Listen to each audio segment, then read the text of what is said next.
Hey guys, welcome back to Hello. another episode of Sister Sister, podcast for spiritual baddies. Hope you all are doing well. And as we promised last week, it is another hard-hitting topic today. Don't worry, next week will be a little lighter. Yeah, well, I'm gonna be honest with you. I think this season was really important that we come back with a bang. So we made sure, and I mean, season three, when that eventually comes, promise you, we're gonna be doing even more hard hitters. Today we're going to be talking about discrimination in spiritual spaces. Honestly, you already know what this kind of entails, but we're gonna go in depth about it. Honestly, this podcast is us really speaking from the heart and just, talking about discrimination within the community. There's discrimination everywhere as is, so it's really important that, we talk about it. And with current events happening in our times right now and the debate that recently passed, and I mean at this point it's probably what, 2 months now. So the debate, the stuff going on with the constitution that recently happened, with basically presidents being king in America, like what I don't even know what that's about. But we're not here to talk about politics, excuse me. Our podcast is spiritual. So without further ado, the four main types of discrimination: sexism, ableism, racism, and homophobia. Which we did talk about that last one some last week in our episode about Wicca.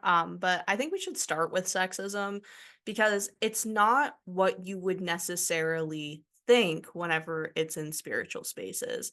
I personally have seen a lot of sexism towards men when it comes to witchcraft and spirituality. Um, and I am not someone who is over here like trying to impress the dudes. Don't worry about that. But there are a lot of people who are like, well, you have to be a woman to be a witch.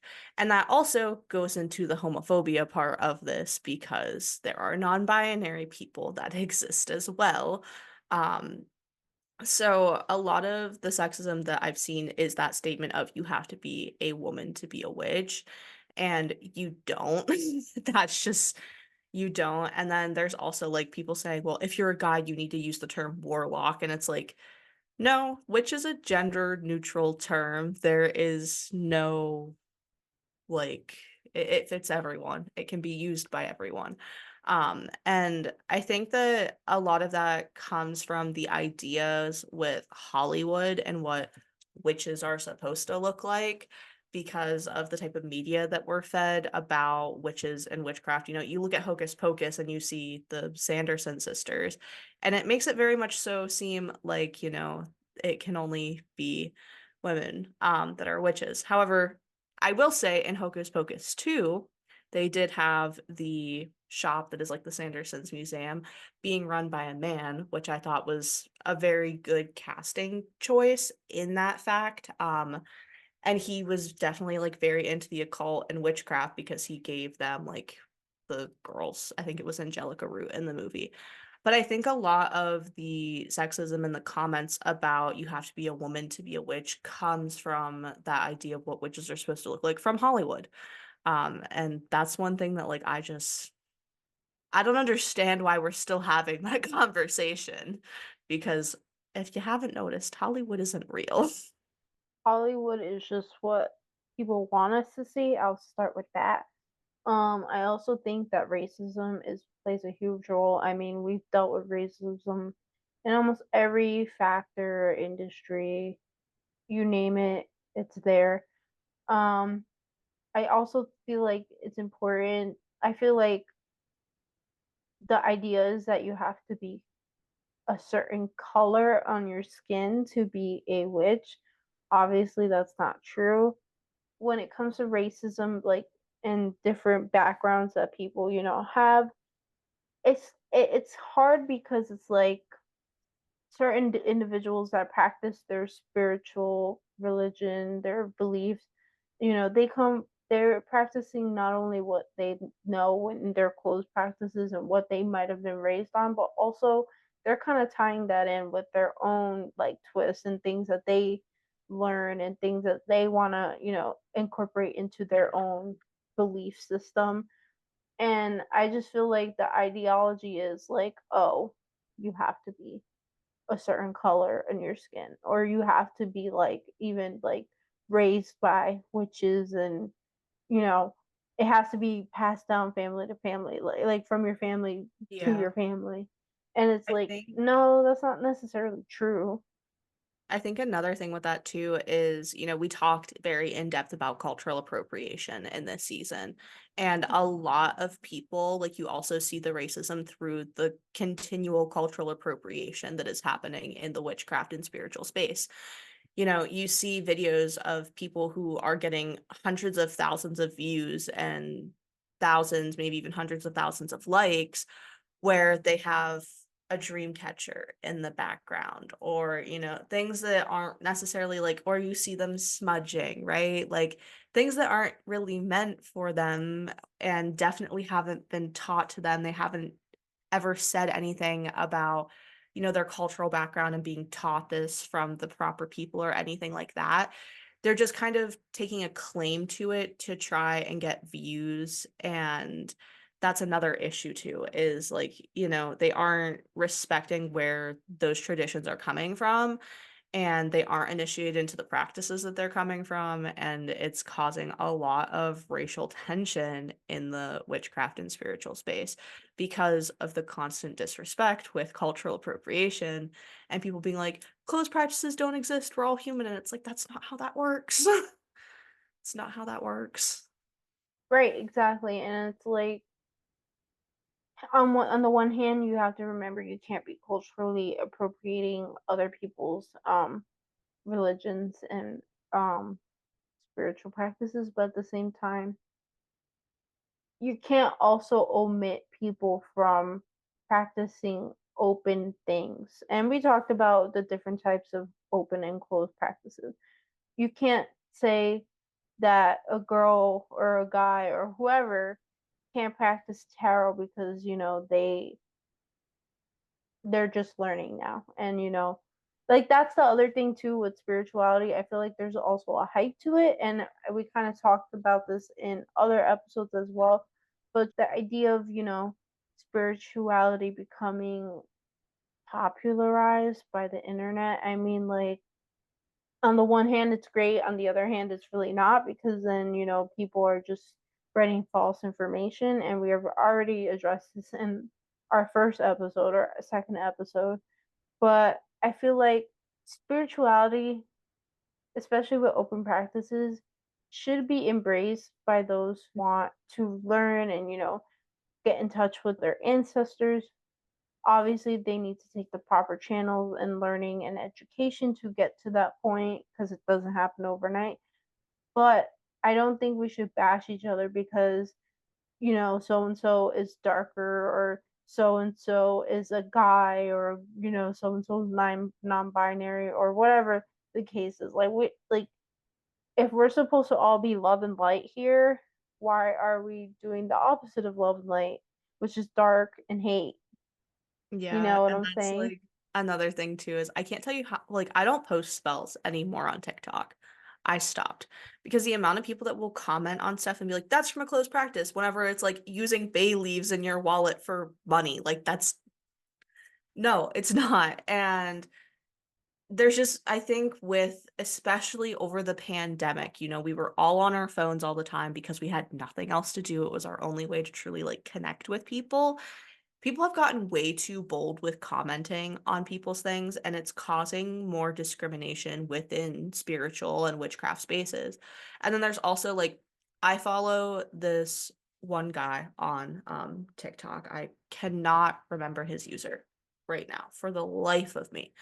But I've seen a lot of comments on his videos recently because he doesn't practice like Norse paganism or anything like that, which is what a lot of people think guys should practice is the more like, I don't know, I guess manly types of spirituality and witchcraft is like what they think in their head. See, I that's don't another. understand where it's coming from, but I've seen a lot of really hateful comments on his post recently being like, "Why are you doing a self-love spell when you're a guy?" And it's like, anyone can need self-love and confidence.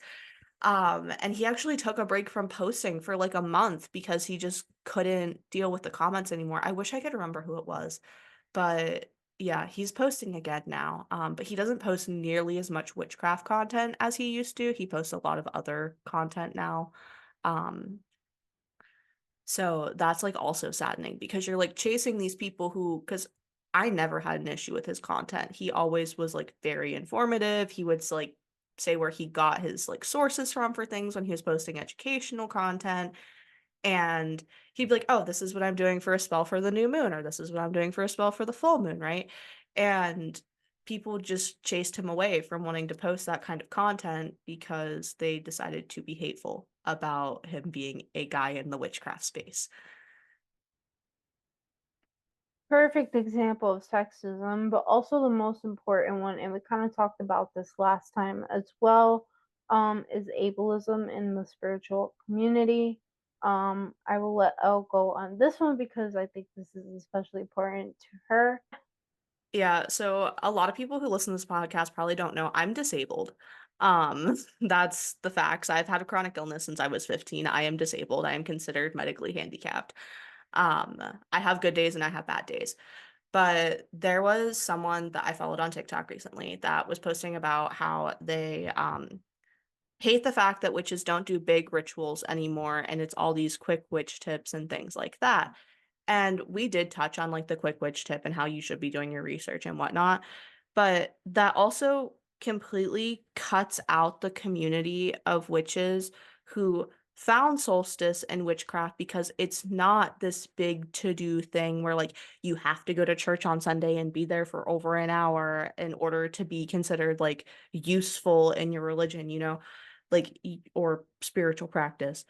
You are able to do things whenever you physically can do them, and I feel like that's why there's a lot of people who have disabilities in the witchcraft and spiritualist community because it is something that you don't have to constantly be doing something for in order to be valid and to be able to practice it. And seeing people posting about how they hate that people are always posting like the quick witch tip, and it's like, it really shouldn't be called that. And Maya had a conversation about this whenever I saw that video because I had sent it to her. And I said, it really should be called like spoony friendly witchcraft, which I'm literally writing a book right now called Spoony Friendly Witchcraft, which a spoonie, if you aren't familiar with the chronic illness and disability community, is basically you wake up every day with a certain number of spoons. A healthy person, say, has 10 spoons, whereas a disabled person may wake up with, say, 4 spoons. It takes you 1 spoon to get out of bed and get dressed. It takes you a spoon to be able to make yourself food and eat. It takes you 2 spoons to go to work for the day. You're out of spoons for the day. If you borrow energy from tomorrow, you're going to feel worse, right? Like that's the idea. So instead of calling it quick witchcraft, I say it should be called spoony friendly witchcraft because it's small things like, say you already have to cook yourself food, right? And you're going to make eggs for breakfast, and you just take your cooking spray and make a pentacle in your pan to put the intention of protection on you for the day. You're already doing that. You're already going to put the cooking spray in the pan anyways. So it's a spoony friendly tip. It's not quick witchcraft for, like anyone can do it, but it's more geared towards people who are disabled and need ways to feel like they are connected to their practice whenever they're having very hard days as people whose, ability to function normally fluctuates all the time. That is my rambling about that. I feel very strongly about that because I mean, I literally, when we're recording this, I had posted a video today about being chronically ill on my TikTok because it's something that not a lot of people talk about. I've been chronically ill since I was 15 years old, and it's one of those things that, like, we feel like we're burdening people by talking about it, but then you see people discriminating against disabled people in a place that's supposed to be accepting, like witchcraft and spirituality, because they aren't doing enough. And it's like, why are we having this conversation when I can barely get out of bed and put my clothes on and go to work? How am I supposed to be doing a big ritual? Like, I shouldn't stand for long periods of time because I can pass out. That's one of my issues. How am I going to stand to do a ritual that's going to last 3 hours? Like, those are the things that I think people don't think about, and especially post-COVID, there are a lot more people that are having health problems with long COVID. There has been an increase in people being diagnosed with chronic illnesses and autoimmune diseases as effects of COVID being on their body. So there's a lot of, like, people who weren't ill before that are now, and I think the reason it also hits really close to home for me is because any person can become disabled at any point in their life, right? Like, you never know what tomorrow could bring. So to be someone who is saying you should be doing more for your witchcraft practice, it's like, but what if you wake up tomorrow and you stand up to get out of bed and fall to the floor because you pass out? Because that's what happened to me one day. There was no warning signs, it just happened. And I think people should be a little bit more conscientious of those kinds of comments because I don't think they realize how deep they can hit for people. Honestly, in general, we need to be more conscientious of the way we treat others, whether or not you agree with what they do with themselves. It's not your business. I mean, we live in 2024. We're supposed to be one of the most progressive countries in the world, yet somehow we're going backwards, but that's a whole conversation for another day. But regardless, I think that, we need to realize that everyone goes about things their own ways. People come from different backgrounds, different beliefs, different practices. What someone might do that you don't like doesn't mean that it's meant for you. Like, it's not your business. If you go about things a certain way, as long as it's not harming or hurting anyone else, that's all that matters, right? Like, can't make it any more simpler than that. So, Yeah, and one of the other things I've noticed with the kind of homophobia end of things is not necessarily just like people not being gender inclusive or like sexuality inclusive. It's also like spaces that should be safe for like spiritualists and people who practice witchcraft. Like, I do a lot of Renaissance fairs as a vendor. Um, Long days, very hot. And it's seeming like in those spaces, even there's becoming more and more people making comments about what someone looks like and how someone's choosing to present themselves. And that's a space where it's like, okay, everyone's dressing up. And if you're not, like, you're kind of the weirdo, right? Like, that's usually kind of the mindset of the Renaissance fair is like, if you aren't going all out in garb, like, what are you doing, right? Um, and that's a space where, like, there's a lot of witches involved in shows like that. There's a lot of spiritualists involved in shows like that. And to hear comments from customers about certain things, like people having pride flags at their booths that are flying and things like that, it's like, I don't think you came to the right place. Like, this is a space that's meant to be inclusive, you know?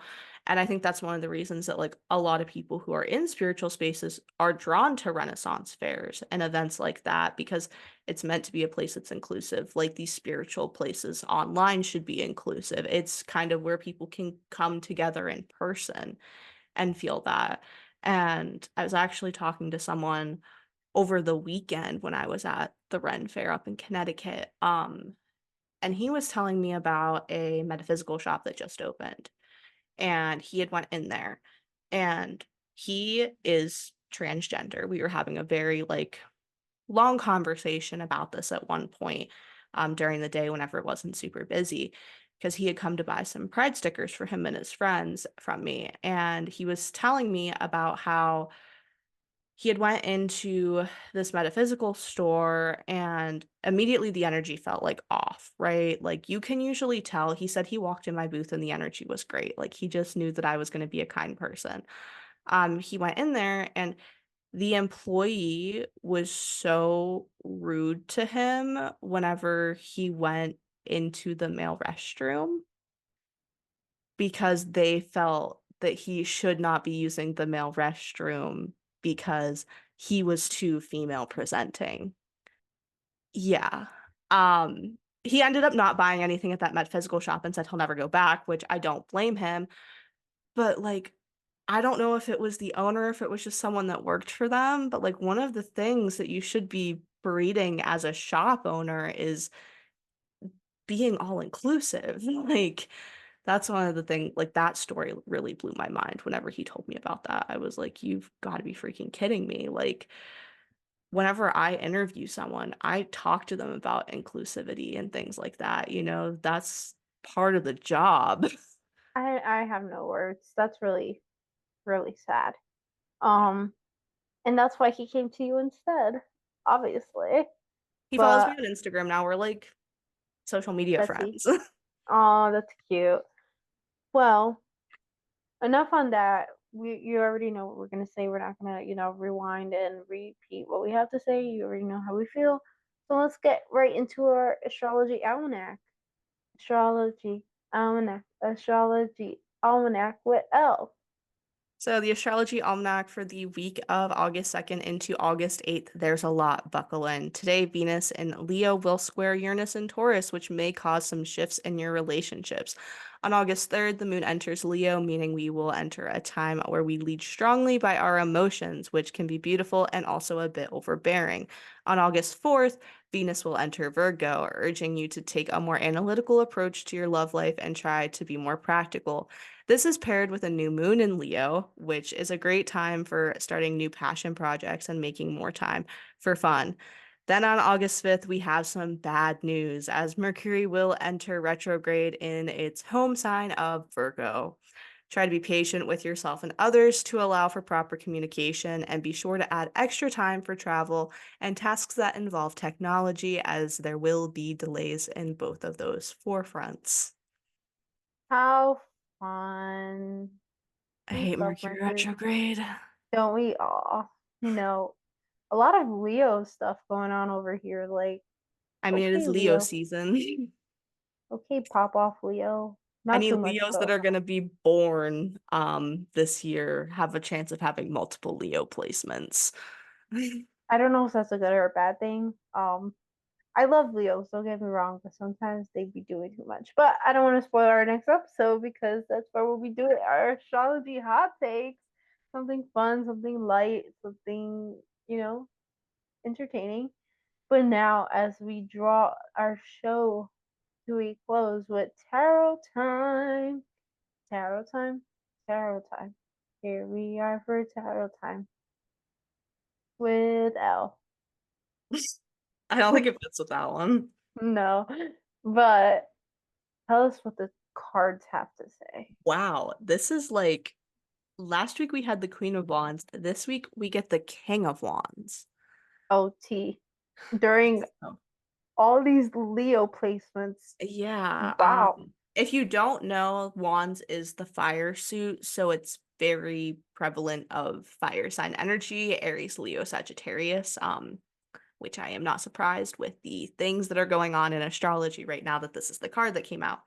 However, the King of Wands is someone who, once again, like the Queen of Wands, their divine counterparts in tarot, is very much so passion driven, very forward, very bold, knows what they want, goes after it. Can be a little hot-headed at times, a little overbearing, you know, be cautious about the way you speak to people with the King of Wands. They can have a very sharp tongue, and not really think about what's coming out of their mouth. It just kind of flies out, and then we all, suffer the consequences of that King of Wands, whether it is you yourself or the people around you. So just, proceed with caution, especially with the astrology placements of this week. Definitely take some time to make sure, while you can be passionate, you aren't being overbearing. And also choose your words wisely.